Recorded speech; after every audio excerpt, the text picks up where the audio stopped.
For 3 years, heaven forgot to cry. Wells became mirrors with no reflection. Fields cracked like old clay bowls.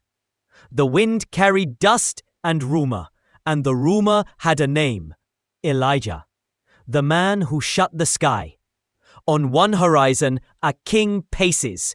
On the other, a prophet walks in from the wilderness with the steady stride of a storm not yet born. Obadiah hushed, meeting Elijah on the road. "If I tell Ahab you're here, and God carries you elsewhere, it will be my death." Elijah responded with a hint of a smile. Iron under kindness. "Go, tell your master Elijah stands. Today the drought ends, one way or another." In a courtyard, Ahab in shadowed finery, Elijah dust on his shoulders. Ahab, spitting the name like a challenge. "You troubler of Israel."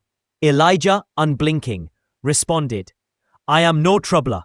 The trouble is the altars you abandoned, the commands you traded for applause. But let's not argue in shadows. Assemble all Israel at Mount Carmel. Bring the prophets of Baal. Let the whole land watch. We'll see who troubles whom." Ahab hesitates, measuring the crowd he might lose. But crowds obey spectacle, and spectacle he can command.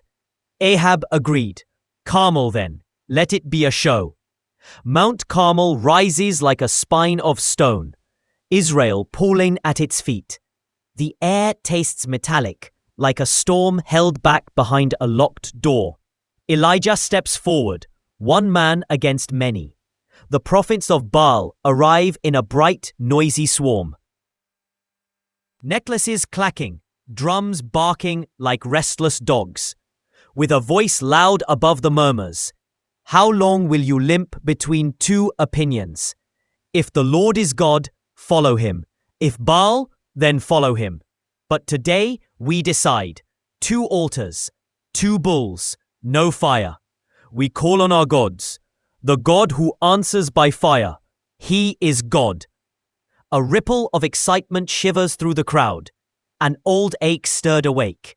With a chorus of Israel, "It is well spoken. Yes, let the sky speak."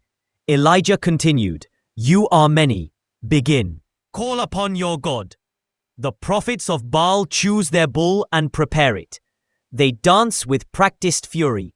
Arms rise, voices climb, sweat beads, dust lifts in slow halos around their ankles.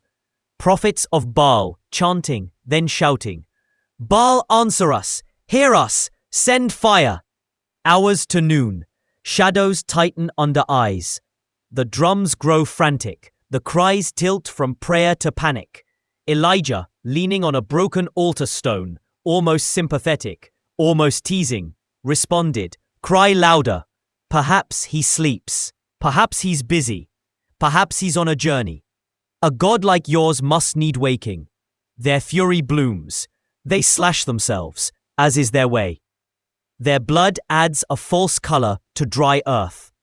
The chorus watches, uncomfortable, fascinated, parched. But the sky does not flinch. Silence becomes a presence, heavy as a stone. By evening, their voices are ragged threads. No fire, no answer. Disaster that looks like devotion. Elijah lifts a hand. The noise dies, like wind snapping to stillness. He shouted, "Come near to me." The people step forward.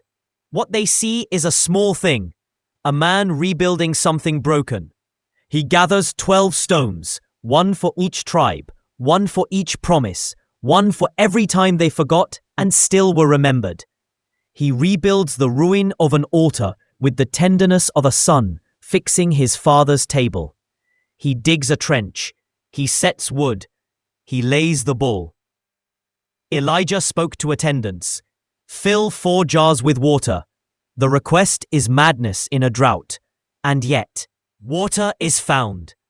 They pour it over the offering, over the wood, soaking everything until it glistens. He says, "Again, they pour. Again, they pour." The trench drinks deep. A wet altar daring heaven to do the impossible. The mountain holds its breath.